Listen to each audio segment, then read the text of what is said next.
Hello, I'm Jason Stone, the Division Head of Arts and Sciences here at OSU-OKC, and let's continue our conversation about your future. I'm delighted that you chose to invest in yourself and attend to the next video in our series about the habits of the mind. The habit that we're stressing in this video is listening with understanding and empathy. I am excited to talk to you about listening. I have 15 years of experience as a university professor teaching communication and listening skills. In fact, there's entire college classes that are devoted to the subject of good listening habits and the cultivation of those habits. In this video, we're briefly going to explore some dialogistical listening techniques and conclude by touching on some recommendations for improving your listening on a daily basis. Costa Bena Kallick, the educational researchers who developed this list of the habits of the mind, emphasize the importance of good listening skills as an important habit. Specifically, Costa and Kallick recommend holding in abeyance one's own thoughts, strategies, feelings. Webster's dictionary defines abeyance as a temporary inactivity. A synonym for temporary inactivity would be suspension. So, holding in suspension your own thoughts in order to actually perceive what another person is saying. One of my favorite quotations about this particular concept comes from the 1996 book Fight Club. The quote is, "When people think you're dying, they really listen to you instead of waiting for their turn to speak." If you're really holding in suspension your thoughts and actually participating in the conversation, then you're not just waiting for your turn to speak. You are actually listening to the other person like they're dying. As morbid as that thought might sound, I'd like for you to try that as a listening habit and see if it helps you to become a more empathetic listener.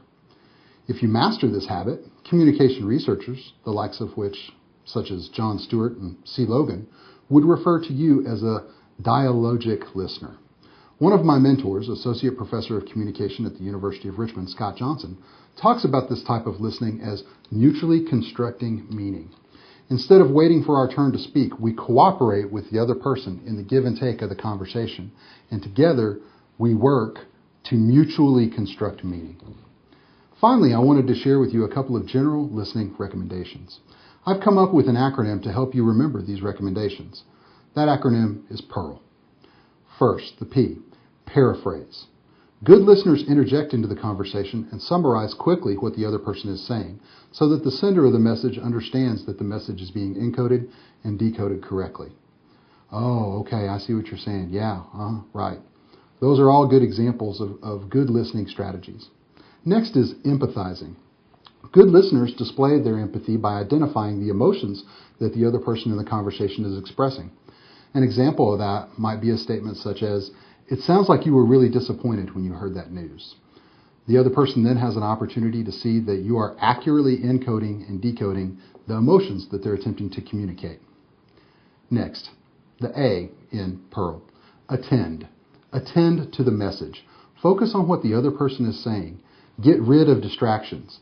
You can actually use your remote to pause live television. You can actually turn the volume on the music at your workstation, at your cubicle, all the way off and listen to that person who's just come into your area. You could actually remove both earbuds before attempting to have a conversation with another person. That communicates to the other person that you're attending and that you're actually on point and listening to the message. Next, the R in Perl, respond. Respond to and manage nonverbal messages. Show the other person that you're listening to them by orienting both your shoulders and your feet towards them. For instance, it doesn't really put you at ease if I turn away from your gaze like that. Well, that might look like I'm not listening to you, as opposed to this orientation, which is obviously a lot more comforting to you as the speaker or the sender of a message. You might think about leaning in to communicate your interest. You might nod your head in agreement when you agree with something that the other person is saying. You need to watch out for negative signals like folding your arms or breaking eye contact, maybe shaking your head no, ill-at-ease facial expressions.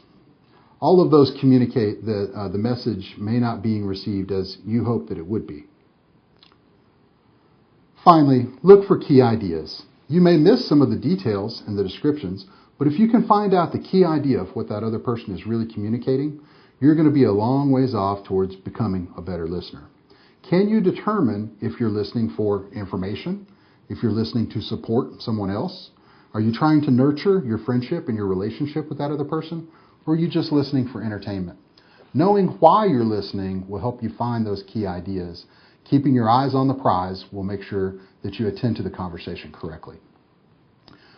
Please join me and attend to the other videos in this series. Invest in yourself and your future. Attend to your thinking habits. They will determine how far you go.